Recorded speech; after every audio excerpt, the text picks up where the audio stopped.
ሰሞነ ሕማመኛ ሰኞ ደራሲ ዘገየ ታዴ። ጸጥ ያለ ከተማ ነው።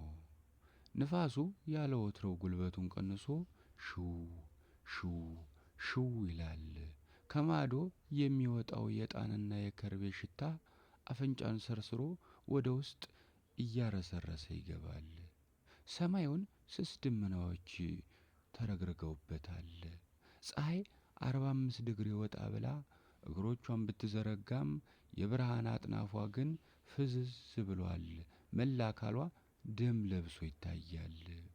እድሜው 30ዎቹ የሚሆን ወጣት አንገቱን በጉልበቱ ላይ አስደግፎ በወደቀች ጉርማጅ እንጨት ላይ ተቀምጧል። በቀኝ እጁ ስንዝር የምታክል እንጨት ይዞ መሬት ላይ ይጭራል። የጻፈውም ቃል ሰሞነኛ ሕማም ይላል። አይኖቹን ወደ ሰማይ ወረወራቸው። ደም የለበሰችውን ፀሐይ ትኩር አድርጎ ያያት ጀመረ። አካባቢውን የሚያውደው የዕጣንና የከርቤ ሽታ በአፍንጫው እየገባ ከብዙ በጥቂቱ ደስ አሰኝቶታል። አይኖቹን ከፀሐይ ላይ ነቀለ፣ መልሶ ወደ መሬት አዘቀዘቀ። ሰሞነኛ ሕማም ከሚለው ጽሑፍ ጎን የሳምንት ሕመም ሲል ጻፈበት። ወጣቱ ከተቀመጠበት 60 ሜትር ርቀት ላይ በለው በለው በለው የሚል የሶስት የአራት ሰዎች ድምፅ ተሰማ። ቀና ብሎ አያቸው። ድምፁ እየቀረበ በመጣ ቁጥር የሩጫው ዳና በጆሮ ይንሾካሾክበት ጀመረ። አሁንም አንገቱን አላቀናም። በለበሰው በለው በለው ተሚ አለ ከአባራሪዎቹ አንዱ። ተሚ ሲሉት ቀና አለ። የሚያሯሩጡት አንድ የነጭና የጥቁር ዥንጉርጉር ውሻ ነበር። አባራሪዎቹ አጠር ያለ ወፍራም ዱላ ይዘዋል። ኢየሱስ የመጣ ኃጢአተኞችን ሊያድን መሆኑ በእጃችሁ እንጂ ይህንን ጊዜ እናንተም አብራችሁ ትሮጡ በነበር ብሎ ወደ ሰዎቹ ይመለከት ጀመር። ወጣቱ ለነገሩ አሁንም አብራችሁ እየሮጣችሁ ነው ደግሞ ተናግሮ ጸጥ አለ። ሁለቱ አባራሪዎች ውሻውን ተከትለው ሄዱ። ሶስተኛው ግን ያለከለከ ወጣቱ ላይ ሲደርስ ቆመ። የታ አባቱንስ ይላል ደጋግሞ ደጋግሞ የውሻውን መድረሻ በዝነ ልቦናው እያሰላሰለ። ተሜ አለው።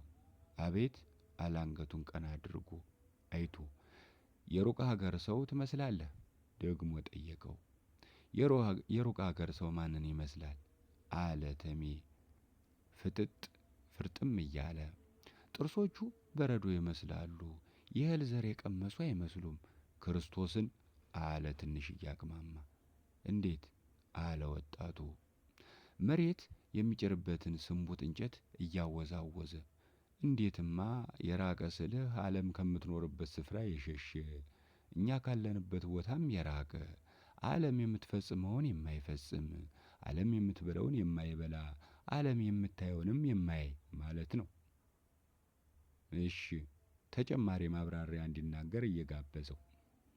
አንተም ሳይህ ዓለም እየተደሰተች ቆዝመሃል፣ ዓለም እየበላይ ጾመሃል፣ ዓለም እያሰረገች ሐዘን ላይ ተቀምጠሃል አለው ልብ አዋቂነቱን እየተናነቀው።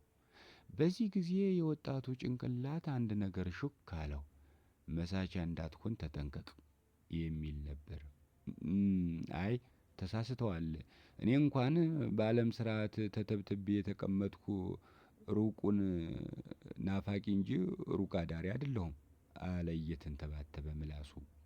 ለመሆኑ ሰው እየጠበክ ነው ደግሞ ጠየቀው ጠባቂው። ሰውን ካልጠበቀ ማንን ይጠብቃል ብሎ በልቡ አክቶመክቶምና አዎ ብሎ መለሰለት። እኔ ከማዶ ያለው ቤተ ክርስቲያን ነኝ፣ የእግዚአብሔርን ቤት ነው የምጠብቅ አለ በዱላው ቤተ ክርስቲያኑን እየጠቆመው። ቤተ ክርስቲያን የፈጣሪ ቤት ጠባቂ እንዴት ሆኖ ምን አቅም ኖሮት? ለመሆኑ እግዚአብሔር እኛን ይጠብቀናል እንጂ እኛ የሱን ቤት እንጠብቃለን? ደግሞ የእግዚአብሔርን ቤት ገንዘብ ማን ሊሰርቀው ነው የሚጠብቁት?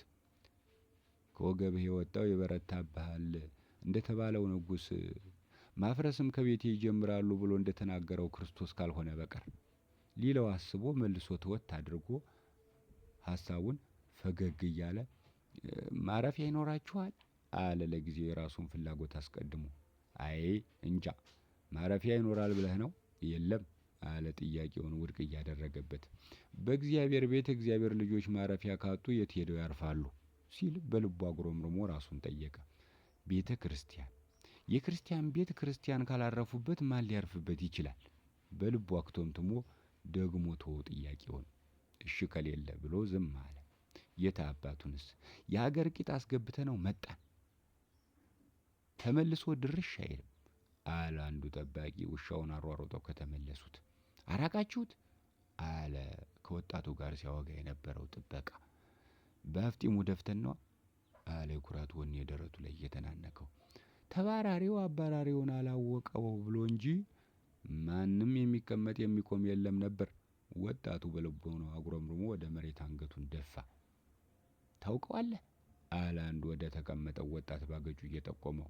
አይ አላውቀውም፣ ቅድም ሲደክመኝ ቆሜ ጨዋታ ይዘን እናንተ እስክትመጡልኝ ድረስ እየጠበቅኩት ነበር እንጂ አለ። አሃ ሰው ሰውን የሚጠጋ ከብቸኝነቱ ለመዳን እንጂ አብሮነትን ፈልጎ አይደለም። ራሱን ጠይቆ ዝም አለ ወጣቱ። እንሂዳ ታዲያ ምን እንጠብቃለን አለ ባይኑ እየጠቀሰው። እሺ በልተሜ ቻው ብሎ ዘወር አለ። አሜን ቻው። ግብረ መልሱን ሰጥቶ በጥቅሻ በሚግባባበት ምድር በጥቅሻ በሚጣላበት ዓለም ጥቅሻን የማያዩ ጥቅሻው የማይገባቸው ሰዎች እንዴት ይኖራሉ? ደግሞ ራሱን ጠየቀ ወጣቱ። ደግሞ የእግዚአብሔር ቤትን የሚተዋወቁበት ብቻ ተመራጠው ከገቡበት የንግድ ቦታ እንጂ የእምነት ቦታነቱ ጠፍቷል ማለት ነው። ለምን ሲል ራሱ መልሶ ራሱን ጠየቀው። የእምነት ቦታ መስፈርት የለውም።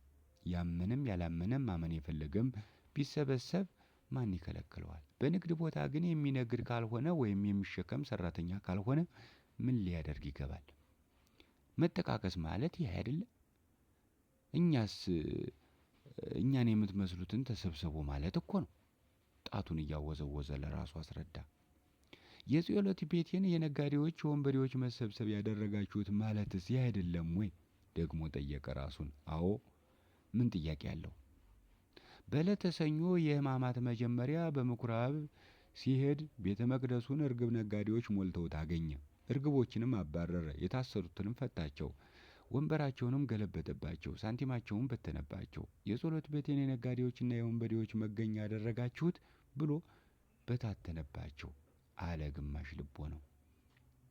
ከራስ ጋር መነጋገርን የመሰለ ግን ምን ነገር አለ? እንዴትስ ያስደስታል? ደግሞ ራሱን ጠየቀ። አንድ ሰው ራሱ ዓለም ነው አለ ግማሽ ልቦ ነው። አትቀልድ። እንዴት? ራሱን በራሱ ጠየቀ። የሰው ልጅ የፈጣሪ ቤተ መቅደስ ነው። ፈጣሪ ደግሞ በመቅደሱ ያድራል። በመቅደሱ ካደረ ደግሞ ፈጣሪ የፈጠራቸውን ሁሉ ይዞ መግባት ይችላል።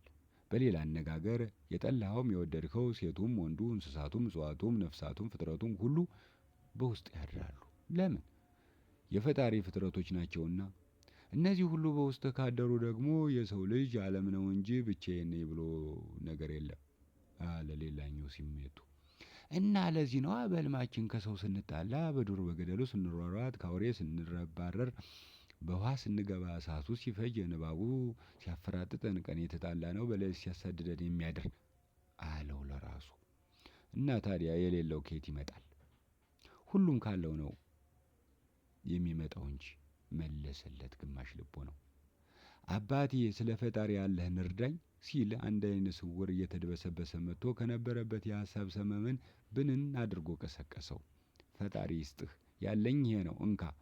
ከጎኑ አስቀምጧት የነበረችውን ምርኩዝ አንስቶ ሰጠው። ዓይነ ስውሩም ደስ እያለው ሄደ።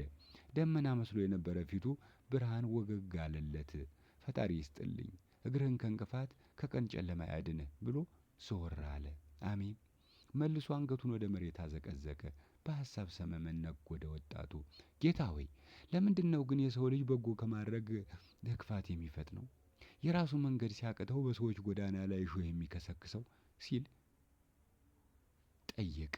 መልስ የሰጠው ግን የለም ነበር።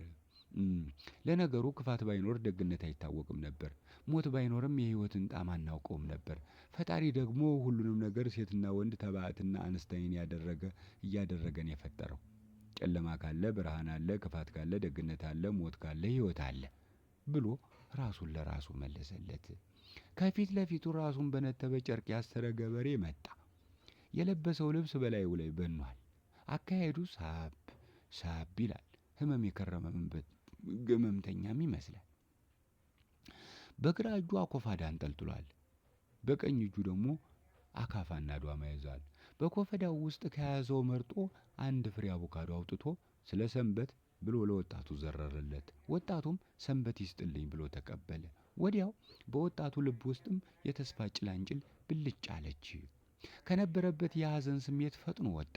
የደስታ ሲቃ ያባዝነው ጀመረ። 5 ሜትር እንደተራመደ ከአኮፋዳው አንድ ፍሬ በለስ አውጥቶ ባፉ ገመጠ ገበሬው። የመጀመሪያውን ውጦ ሁለተኛውን ባፉ ከከተተ በኋላ ቱ እቺ የተረገምሽ ከመጣፈጥሽ ይልቅ ስለምን ምሬትን በአካልሽ አሳደርሽ ሲል የበለሷን ፍሬ አፈጠጠባት። ወጣቱ አንገቱን ሰበር አድርጎ አየው። አየህ ይቺ የተረገመች በእውነቱ የተረገመች የበለሷን ፍሬ ወደ ጎን ወረወራት። 10 ሜትር ገደማ አርቆ ጣላት። ወደ ወጣቱ እያየ አሁን ይቺ በለስ ምን ትላት አለህ አለው ወደ ወጣቱ እርምጃውን እያቀረበ። ሲመስለኝ የዛፏ እንጂ የፍሬዋ ችግር አይደለም አለ ወጣቱ። እንዴት ደግሞ ጠየቀው። ፍሬዋ የተገኘችው ከዛፏ ነው። ዛፏ ብትከፋ ፍሬዋም ከፋች። ዛፏ ብትቀና ፍሬዋም ባማረች ነበር። መቼስ አፍ የሚናገር በልብ ማህደር የተቀመጠውን እያወጣ አይደለ? ሰውም የሚያጭድ የዘራውን ነው። ስንዴ የዘራ ጤፍ አያገኝም። መከራና ክፉ ያጠራቀመም ደስታን አይኖረውም። ለምን? ሁሉም የመረጠውን ይዟልና። ስለዚህ ዛፏ ተረገመች፣ ክፋት አደረባት። መጣፈጥን ጥላ ምሬትን ሻተች። ዘሮቿም ሁሉ መራራ ሆኑ፣ ፍሬዎቿም መረሩ አለ መሬቱን እያየ። ይገርምሃል፣ ተክሏን ብታያት እኮ እንኳን መራራ ልትመስል የቅጠሎቿ ማማር፣ የቁመናዋ መዋብ፣ የፍሬዎቿም መተላለቅ አጀብ ያስብላል አለ ደግሞ ገበሬው። ቀድሞስ እውነት ምን ብላ ትሸፋፈናለች? ምን ብላስ ትቀባባለች? ምን ብላስ ትሸሸጋለች? ሐሰት ነው እንጂ መደበቅን የሚወድ። ጥርሱ የወለቀ ሰው አፉን በመዳፉና በለበሰው ፎጣ ይሸፍናል። አንገቱ የቆሰለም በመሃረቡ አንገቱን ይሸፍናል። መልከጥፉ ሰውም በቅባትና በማስዋቢያ ራሱን ለመሸፋፈን ይሞክራል። ይችም የበለስ ተክል መርዟ በቅጠሎቿ ማማር፣ በፍሬዎቿ ማማር፣ በቁመናዋ መዋብ ሸፈነች። ለዚህ ነው መጽሐፍም ያስመሳይና ያታላይ አፍ ማርና ወተት ያፈሳል የሚለው። በስጦታ የተጠቀለለ ዕቃ ምንነቱ የሚታወቀው የተጠቀለለበት ከተከፈተ በኋላ ነው። ያታላይና ያስመሳዮች አንደበትም እንደዚህ መጠቅለያቸውን እንደዚች የበለሷ ቅጠሎች፣ ቁመናዋና ያማሩ ፍሬዎች ናቸው። ውስጣቸው ግን መራር ነገርን ይዞ ታገኛቸዋለህ ብሎ ረጅም ንግግሩን ገታ አደረገ። ስለዚህ በለሷን መርገም የተሳሳትኩ ማለት ነው ሲል ወጣቱን ጠየቀው። የለፋበትን ዋጋ መጠየቅህ አግባብ ሆኖ እንጂ ስህተትነት ሆኖ አይታየኝም። ለሕማማት በዕለተ ሰኞ ክርስቶስም በበለስ ቦታ ሄደ። የበለስ ፍሬም ፈልጎ አጣባት። ክርስቶስም በለሷን ረገማት። ቅጠሎቹሽ ይድረቁ፣ ስርሽም ይፍጠጡ ብሏት ሄደ። በነጋታው ደቀ መዝሙሮቹ ባዩት ጊዜም በለሷ ደርቃ ተገኘች። ውሃ ጠጥቶ ቆፍሮ አርሞ ተንከባክቦ አሳድጎ ፍሬ ባጣባት ጊዜ ጌታዋ ስለምን አይረግማት? ስለምንስ አይበሳጭ? አለ ወጣቱ። ልጄ ይሄ ነገር እኛም ጋር ይገናኛል ልበል? አለ ገበሬው ወጣቱን ግርግር እያየ። በደንብ እንጂ አባታችን ብሎ መንገዱን ሊጀምር ከተቀመጠበት ተነሳ ወጣቱ። ወዴት ትሄዳለህ? ሲል ገበሬው ደግሞ ጠየቀው። ወደ መጣሁበት አለ ፍርጥም ብሎ ወጣቱ። ከወዴት መጥተሃል? ደግሞ ጠየቀው ገበሬው። ከበጎቹ ጥበቃ ነው አባቴ አለ። በግ ጠባቂ ነህ? ጎበዝ እረኛ ነህ መቼም እንደ ዳዊት አለ ገበሬው። ጉብዝናዬ እንደ ዳዊት በበጎች ባልመረጥም በፍየሎቹ እየተፈተንኩ አለሁ እንደ ጎልያድ አለ ሰበር አድርጎ አይቶት። በል መንገድህ ይቅና ብሎ ገበሬው እግሩን ዳዳ። ወጣቱም መንገዱን ቀጠለ።